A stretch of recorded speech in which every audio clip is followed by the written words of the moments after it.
let's talk about all the perfumes I want to wear in March. And I'm not too sure what March is going to be like here. As of right now, it's really cloudy and it has been quite cold here.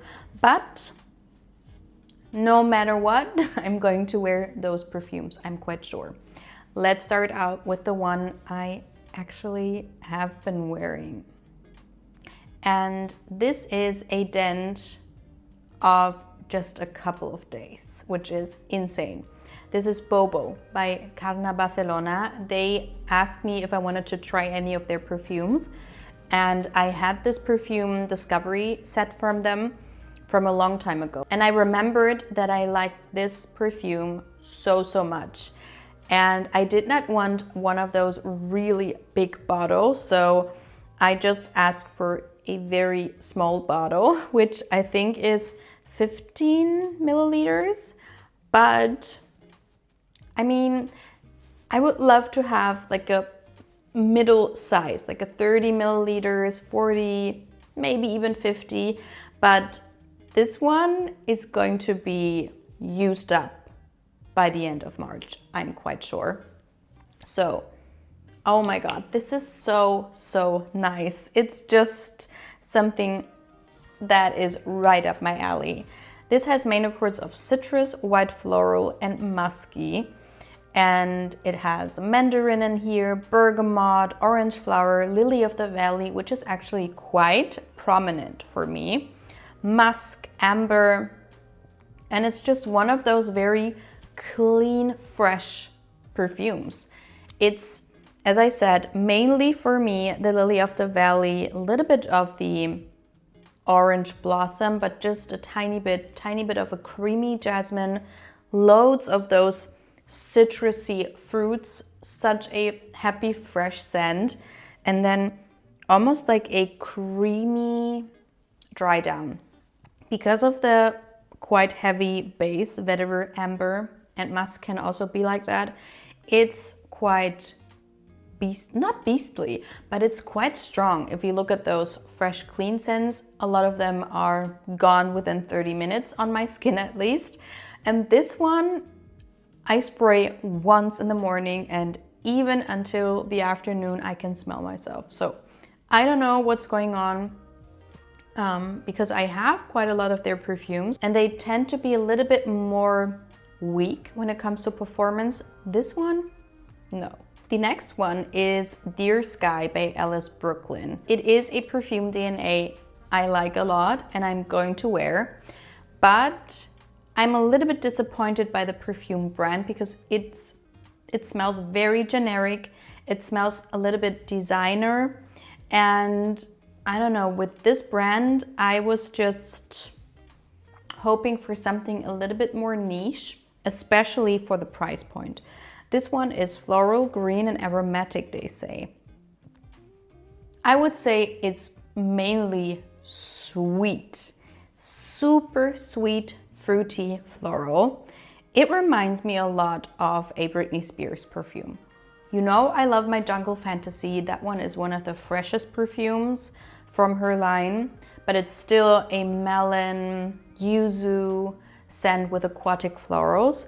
And this one goes into the same direction. It also has honeydew melon, rhubarb, strawberry leaf, but then it has peony tuberose as florals. But to me, it is very aquatic actually. This perfume reminds me of Section. People say it smells a lot like a lot of very generic designer perfumes like Daisy Wild by Marc Jacobs, which I do agree with. I have that one and it's a very fruity, fresh perfume. Or Tommy Girl, DKNY, Be Delicious, and so on. Adidas and Victoria's Secret.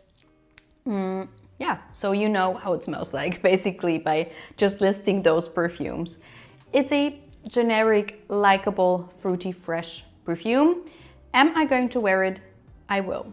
And I don't know if you can see it, but I'm down to here. So I have been wearing it a lot already. And because I'm manifesting that it's going to be a very sunny, warm March, I want to wear Miami Nectar by Ellis Brooklyn. I did not really wear it a lot until now because it does scream summer to me.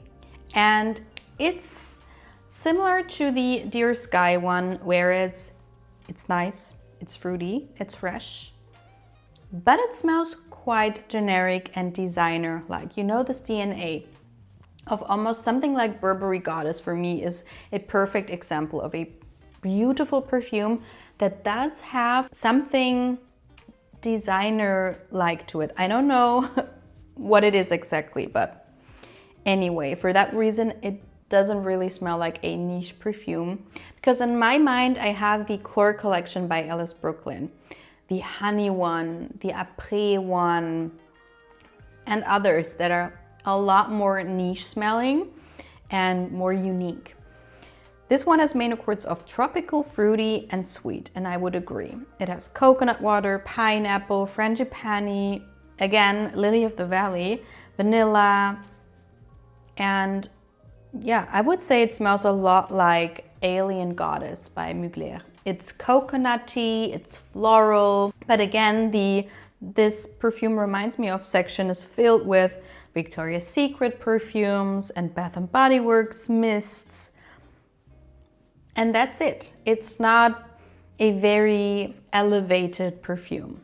It's sweet, it's fruity, it's fun. I'm going to wear it, but it's not the most mature perfume out there. Then I want to give this perfume another chance. This is Yum Boujee Marshmallow by Kayali, 81. So the main accords are sweet, vanilla, and fruity. And it seems like, I mean, at least from what I see, everyone seems to love this perfume.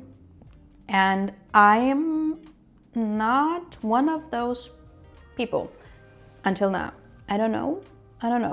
Sometimes I spray it and I'm like, that's nice. It's creamy, it's fluffy. But as it dries down, I like it less. And that happens every time I wear it. So I don't have a lot left. I think I'm going to use it up and just see what my verdict is once I used up this decant. It's like a lot of those very nutty gourmand perfumes. They always have the same dry down on me, which is a little bit powdery, sweet, dusty. And I had this with a niche perfume house years ago. I have it with a lot of other perfumes, mainly perfumes with pistachios in them. This one does not, but maybe it's the Marshmallow. This has a lot of notes. It has freesia, marshmallow, strawberry, coconut, whipped cream, sugar, vanilla, raspberry.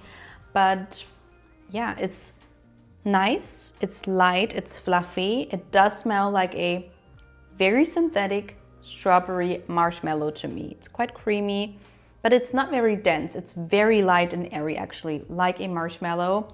Has this floral aspect to it, which makes it a little bit less edible and more like a perfume. But as I said, the dry down, don't know what it is. Maybe it's the ambroxan and the musk mixed in with all of those gourmand notes. That is just a little bit dusty and powdery to me. But let's see. Maybe the fourth try will be the try where I get what people are getting. This perfume I want to wear because I went to a beautiful niche perfumery, or like more like not a mall, but like a department store. And this perfumery section is called Isolé, and they had L'Artisan Parfumeur perfumes. So I really want to try it in March, but it is a more summery perfume. So main accords are sweet, citrus, and vanilla.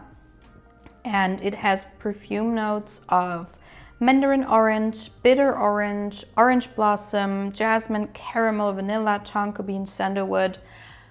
To me, it's not really creamsicle-like. That is what I thought it was going to be, like vanilla and orange mixed in this perfect concoction. It's a very, very sweet bitter orange scent, like bitter orange, and then you put a lot of vanilla syrup on it. But as the syrup sinks down, you are being left with more of the bitter orange part and not really the sticky creamy vanilla part of it. So it gets more fresh, citrusy and green towards the base, which is crazy to me because it has so many gourmand notes, caramel, vanilla, tonka bean. But on my skin at least, it wasn't very sweet in the dry down. So I am very curious to see if it's going to be more gourmandy, because then I would see it more towards colder weather as well. But as of right now, I feel like this is more fitting towards summertime. The next one goes into a similar direction. It's also a very fruity scent. It's Al Rayhan by Attar collection. And the main accords are sweet, citrus and fruity. It has loads of fun notes like lemon zest, mango, sweet notes in general, tangerine, exotic fruits. It has lucum, violet, praline. It's just loads of notes. But what I smelled was a beautiful mix of baldafrique and something like herba pura. There's one from Sospiro, I think it's called Melodia, Dolce Melodia, and also one called herba gold. These are a little bit more pungent and less musky and powdery. Anyway, this one to me smells like a combination of those two perfumes in the best way possible. I'm never disappointed with Attar collection. They just, every time I am so positively surprised. Such beautiful, elegant perfumes with performance, but they are not too loud. And this one is just so good. So basically it has like a earthy, woody dry down, but then everything else is super happy and fresh and fruity and citrusy and bursting with fruits. It's so beautiful, and it has something creamy in there as well. Such a fun scent, very likable, very easy to wear, and it's not like I've never smelled this DNA, obviously. I just told you what this reminds me of, but the combination of those two perfumes, it's just beautiful, because Baldafrique for me lacks performance, and all of these herba pura, herba gold perfumes, I don't gravitate towards them a lot. Something is missing in them, and maybe it was this. So this is such a beautiful perfume. I'm looking forward to wearing it a lot. So these were all of the perfumes I really want to wear in March. Let me know which perfumes you want to wear in March. How's the weather like in March where you live? And I hope to see you in my next video. Bye!